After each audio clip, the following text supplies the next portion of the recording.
Learn English through stories. Paul hated school. He did not do his homework. He did not like his teachers.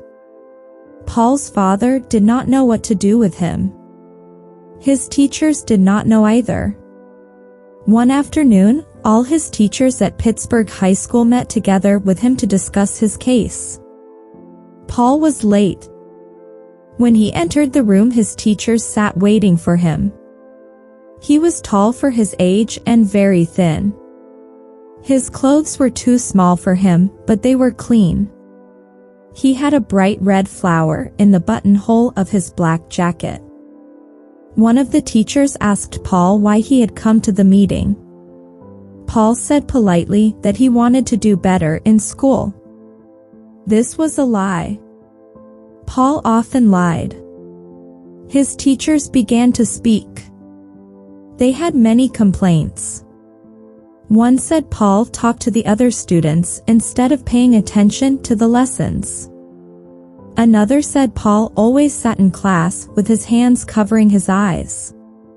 A third teacher said Paul looked out the window instead of looking at her. His teachers attacked him without mercy. Paul's eyebrows moved up and down as his teachers spoke.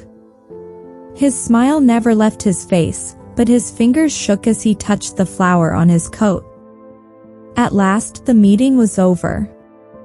Paul's smile got even wider. He bowed gracefully and left the room. His teachers were angry and confused. The art teacher spoke for all of them when he said there was something about Paul that he didn't understand. "I don't think he really means to be bad," he said. "There's just something wrong with that boy." Then the art teacher remembered one warm afternoon when Paul had fallen asleep in his class. Paul's face was white with thin blue veins under the skin. The boy's face looked tired and lined, like an old man's. His eyebrows moved up and down, even in his sleep. After he left the meeting, Paul ran down the hill from the school whistling. He was late for his job at the concert hall. Paul was an usher there. He showed people to their seats. He carried messages for them.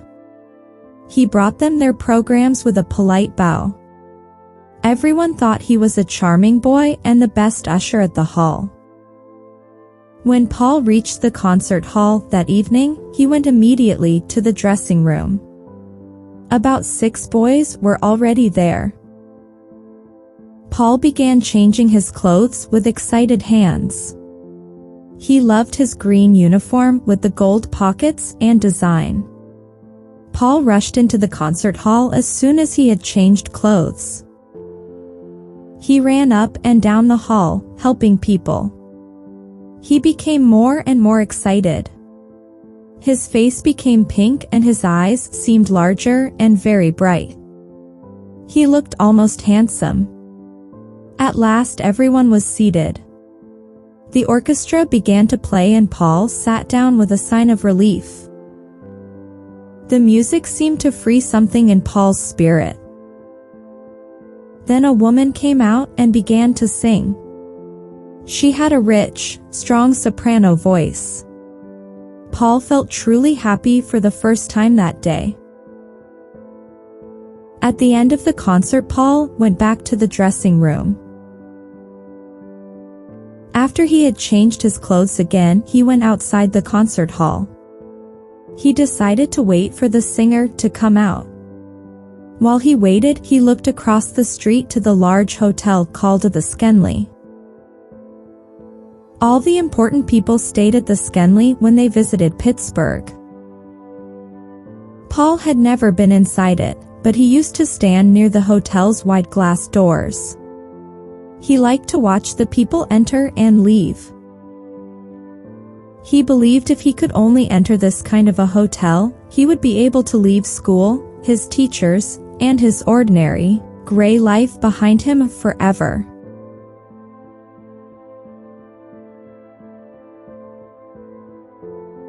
At last the singer came out of the concert hall.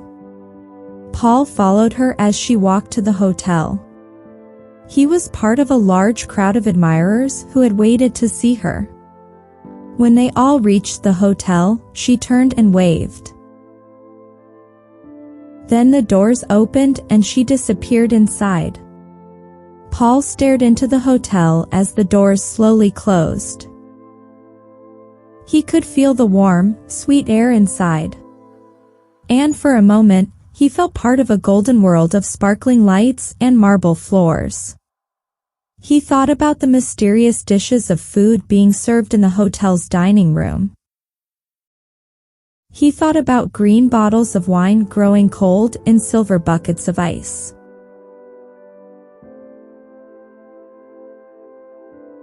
He turned away from the hotel and walked home. He thought of his room with its horrible yellow wallpaper, the old bed with its ugly red cover. He shook his head. Soon he was walking down the street where he lived. All the houses on Cordelia Street were exactly alike.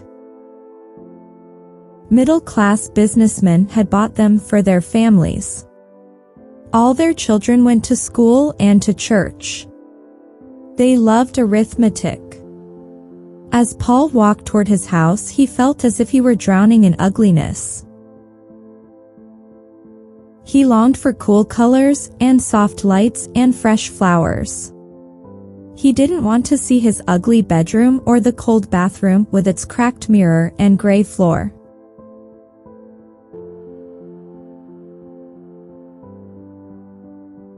Paul went around to the back of his father's house. He found an open window and climbed into the kitchen. Then he went downstairs to the basement. He was afraid of rats. But he did not want to face his own bedroom. Paul couldn't sleep. He sat on the floor and stared into the darkness until morning came. The following Sunday, Paul had to go to church with his family. Afterwards, everyone came home and ate a big dinner. Then all the people who lived on Cordelia Street came outside to visit each other. After supper, Paul asked his father if he could visit a friend to get some help with his arithmetic. Paul left the house with his school books under his arm. But he didn't go to his friend's house. Instead, he went to see Charlie Edwards. Charlie was a young actor. Paul liked to spend as much time as he could at the theater where Charlie Edwards and his group acted in their plays. It was only at the theater and the concert hall that Paul felt really alive. The moment he smelled the air of these places, he felt like a prisoner suddenly set free.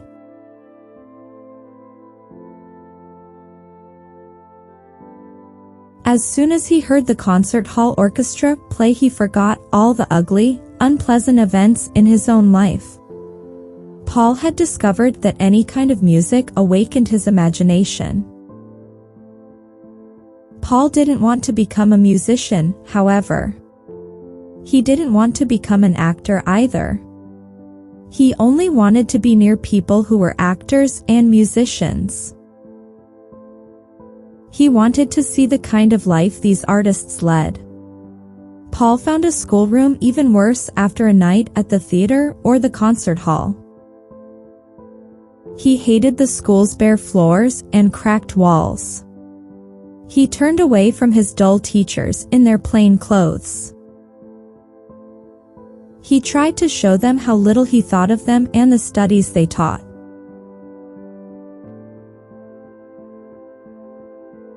He would bring photographs of all the actors he knew to school. He would tell the other students that he spent his evenings with these people at elegant restaurants. Then he would announce that he was going away to Europe or to California or to Egypt for a while.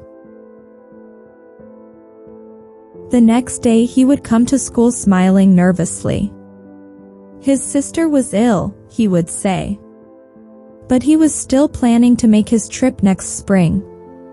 Paul's problems at school became worse. Even after the meeting with his teachers, things did not get better. He told them he had no time to study grammar and arithmetic. He told them he had to help the actors in the theater. They were old friends of his. Finally, his teachers went to Paul's father.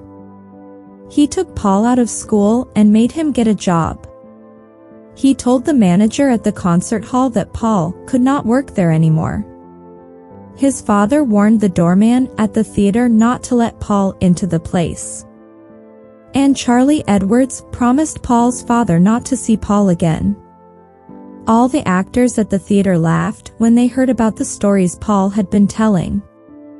The women thought it was funny that Paul had told people he took them out to nice restaurants and sent them flowers.